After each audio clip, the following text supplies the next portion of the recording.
nacimos aquí en Bogotá, 4 hermanos. Mi papá tenía un negocio acá en el barrio Ricaurte, con mi mamá pensaron lo mejor llevarnos a otro sitio. Fue en Faca donde crecimos, que era la tierra donde estaban mis abuelos y donde mi mamá había crecido también. Y fue moviéndonos de trasteos, de casas, de cambios desde chiquito. Yo soy el segundo, existe un mayor, un hermano mayor, Julio César Castellanos, que estuvo por acá en el hospital un tiempo largo. También el menor, es un otro médico. Y después de mí sigue una hermana. Entonces somos 3 hombres y una mujer. Era rico por un lado porque había muchas tías y muchos tíos, muchos amigos y muchas amigas. Entonces era tener siempre programas, en cualquier momento del día, en cualquier momento del año, comer doble, tener donde ir a tomar onces donde uno quisiera. Pero también tenía sus cosas hartas cuando yo era pelado porque fui muy indisciplinado, muy díscolo. Entonces dejaba de ir por lo menos un mes cuando hacía alguna metida de patas o me iba mal en el colegio, porque aparte del regaño de mi mamá, eran las tías enteras quienes seguían aconsejándome. Pues la ventaja de ese pueblo, como cualquier otro pequeño, lleno de quebradas, estaban las Piedras de Tunjas, que ahora es el cercado de los Zipas, y me iba mucho con unos primos o amigos a cazar pájaros, y si no se me iba solo, a coger ranas, lagartijas, a ir a pescar con mis hermanos. Pero siempre hubo peces, cogiendo palomas. En la casa tuve una torcaza, o alguna vez capturé un ratón que mi mamá no quiso que lo tuviera como mascota.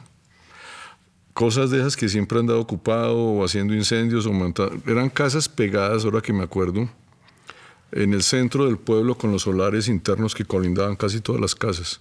Entonces nos pasábamos con los amigos vecinos por las tapias de entre una casa y otra. Pero no, fue una infancia muy gozosa. Claro, yo fui un poco anormal en mi familia porque mis otros 3 hermanos siempre fueron juiciosos, con medallas, primeros puestos, les iba muy bien. Después descubrí que los anormales eran ellos, no yo.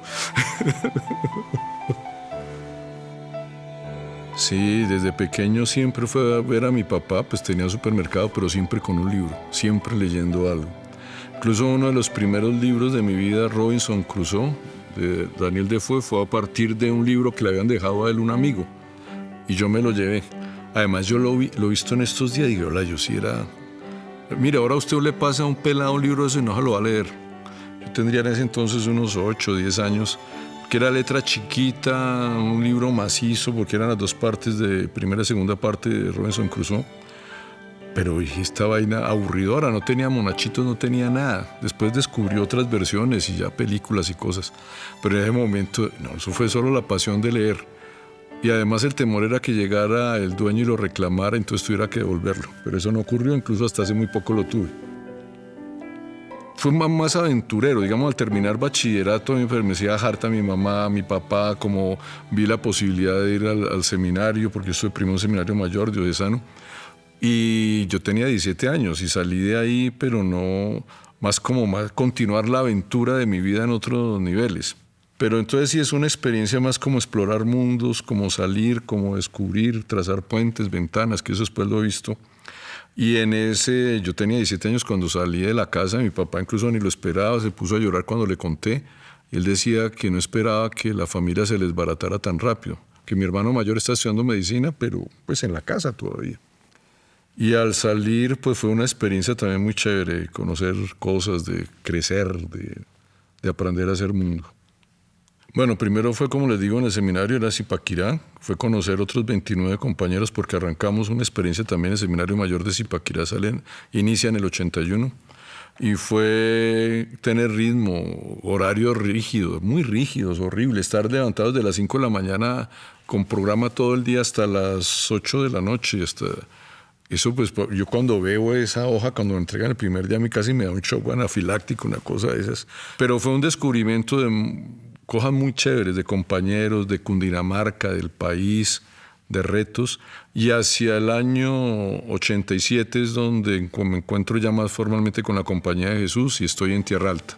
5 meses en Tierra Alta, Córdoba, el año 87, antes de llegar al noviciado a Medellín.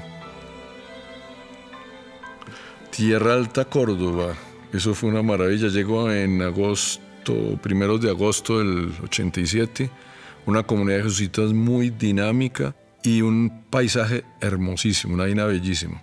Ya encontré un hombre maravilloso que fue Sergio Restrepo, precisamente, como esos tutores y mentores que inspiran la vida.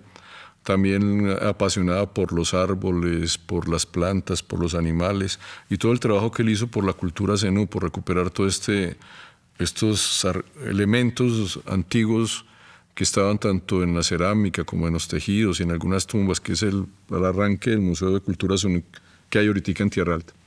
Llegar allá a un pueblo grande de unos 10.000 habitantes, nada pavimentado, con unas situaciones muy precarias de vivienda, chanchos por la calle, un acueducto que no funcionaba en esos años, fue muy complicado, curioso, fue descubrir otra más cercanamente, pero una población muy corajuda, muy alegre, con unas experiencias muy lindas también de colonización, de veredas, de trabajo. Son esas zonas de conflicto que ahí estaban en ese momento como dos actores.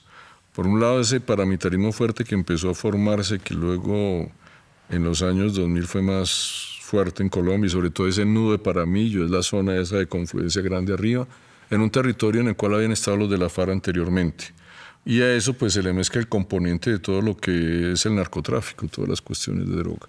Pero eran luchas de territorio en ese momento. Sergio Restrepo duró alrededor de 10 años, tenía un dicho que a mí me encantó. Decía, más vale que dure y no que madure. Porque él decía, mire, aquí han llegado jesuitas y empiezan a hablar de derechos humanos, hacer cantidad de justicia, y ¿qué hace la compañía? Los saca y los manda para otro lado. Pero la gente tiene que quedar. Entonces, yo prefiero que dure y no que madure. Y yo creo que él duró y maduró.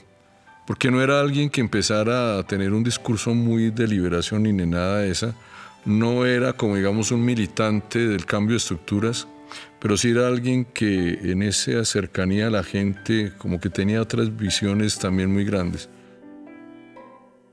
Yo llego acá en el 90 a hacer mis estudios de un plano humanístico, que es una de las etapas que tiene la Compañía de Jesús, y en ese año fue una experiencia genial. Estaba un jesuita que también curiosamente duró solo otro año. Conocí a Sergio Restrepo en el 87, en el 89 lo matan. Conozco a Marino Troncoso en el 90 y muere en el 91. Un tipo genial, pródigo, un literato espectacular, un crítico, un analítico genial, un ser humano fuera de serie, realmente fue fuera de serie. Entonces fue un apasionamiento mío increíble por todas esas vivencias de la literatura, del mundo. Entonces fue como reforzar mucho eso. Y yo termino mis estudios acá, la ordenación, estoy en el teologado unos 2 años, mientras terminaba también la maestría de literatura que seguía haciéndola acá, porque a la par de los estudios de filosofía y teología fue haciendo materias de literatura. Claro, eso nunca lo terminé, pero ya cuando terminé eso dije, no, hacer una maestría en literatura la acabo inmediatamente acabándola. Incluso sustenté la tesis como 15 días antes de salir para Francia. Y allá fue llegar a buscar cosas que en ese momento vivía apasionadamente, sobre todo escrituras de yo, todos estos relatos de biografías, autobiografías, historias de vidas, etc. Yo la configuración de los sujetos en la escritura y la relación de la escritura con el cine. Entonces era como cine y escritura que me llamaba la atención. Al llegar allá fue mirar dónde estar, ¿no? Que eso fue también un discernimiento, una búsqueda, y era trabajar, digamos, de esas cosas que aquí no hubiera podido realizar, que es profundizar mucho a nivel de los estudios de semiología y sobre todo en una línea que tenía un trasfondo fuerte con las artes, con el cine, con la pintura, con la escultura, y también con su directora en ese momento, que era Julia Kristeva, también un trasfondo psicoanalítico muy de esa línea. Sobre todo los primeros años, una delicia, claro, el reto del idioma, pero además unos aprendizajes increíbles. Y lo que más me llama la atención era poder hacer por obligación lo que no podía hacer por placer, leer, vivir de la cultura, que eso, si usted está como viendo cine o leyendo, ahora le deje de perder el tiempo, ¿no? Pues entonces era buscar algo que me pudiera llenar en sentido y que se viera la profundidad y la necesidad de esto. Les cuento el momento central con Pacho de Rú, que es el provincial en ese año, en el 2012. Y 3 veces me dice que sea vicerrector del medio, me echó conversaciones. Yo me le niego 3 veces y al final nada, ya me nombró. Que yo estaba en la Facultad de Ciencias Sociales, es una facultad pequeña, entonces que yo seguía siendo profesor, de todas maneras conservé 1 o 2 asignaturas dirigiendo trabajos de grado. Entonces, era una delicia estar ahí, digamos, también viviendo como lo académico, el otro muy cercano a los profesores, a mis colegas, pero también a los estudiantes. Pero fue el padre de Ru quien dice, no, pues me pone a la vicerrectoría del medio. Algo que por supuesto fue un cambio ya de vida distinto. Yo ya no volví a dar clase, ya manejar algunos temas se hicieron más difíciles, porque además fue descubrir y entrar en otra vaina también muy, muy rica, que había dejado atrás. Por ejemplo, a mí nunca me había preocupado, ¿verdad? Lo digo. ¿Qué es el paradigma pedagógico ignaciano? Interesante, maravilloso. ¿Qué es el liderazgo ignaciano? Maravilloso, que lo piensen por ahí otros. Pero entonces el estar en la vicerrectoría del medio ha sido la posibilidad también de entrar en algunos temas que yo mismo me había prohibido y que han sido también muy importantes, llegar a gozarlos y a conocerlos. Ha sido una experiencia también muy, muy rica, muy importante. Los jesuitas terminan todos muy cansados, entonces necesitan un tiempo para descansar, para andar. Entonces, ¿qué mejor que 3 años que estar en la Macarena? No, qué bueno para mí, ¿verdad?, haberme permitido eso. Por supuesto, esperaba que fuera un poco más de tiempo, porque aún tenía vitalidad, ¿no? Cuando uno está en los 50 años puede moverse más fácil que ya 60, 70. Entonces es un momento de coyuntura que se da por la petición del obispo, que le había solicitado mucho, Monseñor Figueroa, un obispo que se forma en Barranca Bermeja con la compañía muy cercana. Nosotros siempre le pidió a la compañía de esos que fueran jesuitas ahí. Y se da esa experiencia ya de discernimiento también de la compañía y eligen ir allá. Entonces pues yo me ofrezco, terminaba aquí el estar de vicerrector y dije, no, qué bueno poder ir allá, como estar en terreno, en campo. Una parroquia muy linda porque el antecesor, lo que era Henry Arias, el anterior párroco, un campesino con un humor y con una espiritualidad grande, muy poco práctico para mantener cosas, pero con una calidad para lo humano increíble. Entonces es genial porque nosotros como jesuitas llegamos a una cosa que ya estaba alto, entonces era conservarlo, no como algo de abajo para darle un nivel superior, no. Entonces eso fue más retador, incluso esa calidad humana, ese tipo, mantenerla y lograr darle otra profundidad a otras cosas.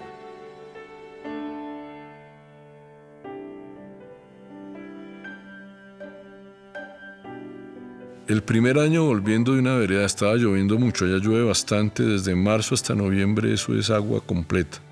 Y un puente que teníamos que pasar, que eso es Puente 2, que le llaman Puente 2 saliendo para el lado de Santa Teresa, el río estaba crecido el río, entonces la bajada del puente, todo eso está, el caño del río pasaba por encima del puente.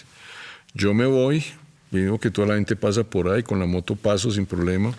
Y en el regreso me preguntaba yo, ¿cómo sé al regreso si después de estas horas que he estado el río ha bajado o ha crecido más? Pero claro, la corriente seguramente estaba más fuerte o yo estaba menos hábil, tampoco era que fuera muy ducho. El caso es que estaba cruzando con la moto y la corriente dando fuerza y se llevó ya la moto pues para el agua, ya salía de la rampa del puente. Entonces que dije, no, pues que la moto se fuera y yo me mandé para el otro lado y caigo ahí. Y me levanto, veo que empezó a salir sangre, me acuerdo, me di contra el pavimento ahí, alcancé a quedar y empecé a sentir sangre acá en la mano. Y menos mal que no me fui porque el peso yo tenía un impermeable pesado, con chaqueta y todo, más unas botas de caucho. Si yo me hubiera caído allá, pues me hubiera muerto. Veo que tengo el morral toda la espalda, estaba el teléfono, el celular, llamo al jesuita a Jorge, el párroco, el otro compañero que estaba ahí, viene y me recoge, yo llego a la casa y me meto a la ducha como a parar las heridas, lo que sangraba, llamo a un amigo que estaba en bomberos para decirle qué se hace, a quién se le avisa o cómo qué hacer. No me responde, luego como a las 8 me llama, padre, ¿usted me llamaba para eso? No, pues es que la gente nos dijo que se había caído una moto ahí a Caño o Morrocoy y que era una señora con una niña y que estuvimos buscando el muerto y toda la gente, bueno, eso fue. Y lo curioso es que la moto al caer, como ya a las 6 de la tarde, siguió con la luz prendida. Y se dieron cuenta que ahí estaba una moto en el agua. Entonces llamaron a los bomberos, vinieron a buscar, sacaron la moto y buscando supuestamente el muerto que nunca apareció. Yo le dije, no, yo por eso lo estaba llamando para ver qué pasaba, qué acontecía. Yo busqué un número de teléfono también de policía para llamar y no encontré. Luego él ya me dio un celular y ya fuimos allá a la inspección de policía, que el otro día nos daban la moto. Entonces fue mucho más fácil de sacar la moto de lo que yo esperaba, pero más dramático todo lo que iba alrededor. Porque claro, yo no me esperé de que eso fuera a saberse, o que dije, ay, se cayó la moto, bueno, se perdió, no, ya mañana vengo por ella, yo sigo, yo. Para mí me alegra mucho estar aquí hoy, poder vivir un etos, porque es sentir que hay un reconocimiento de lo que he vivido y que en algunas cosas he podido acertar, ¿no? Entonces eso me alegra mucho, porque es participar de un proyecto de la universidad que yo amo mucho desde que salió lo que es Etos, de ese reconocimiento a personas y maestros que han construido la universidad, y estar en esto pues no es una alegría muy...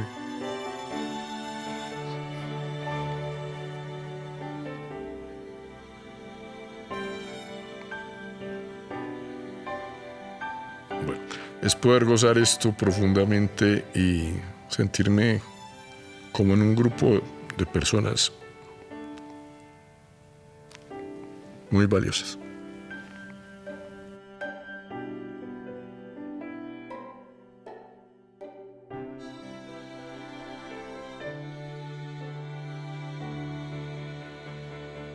Para mí la Javeriana bien vivida es un espacio que permite vivir a profundidad la experiencia del ser humano, de construir seres humanos. Pero eso no es un escudo, no es, como decir por ahí un refrán, es un rasgo de familia.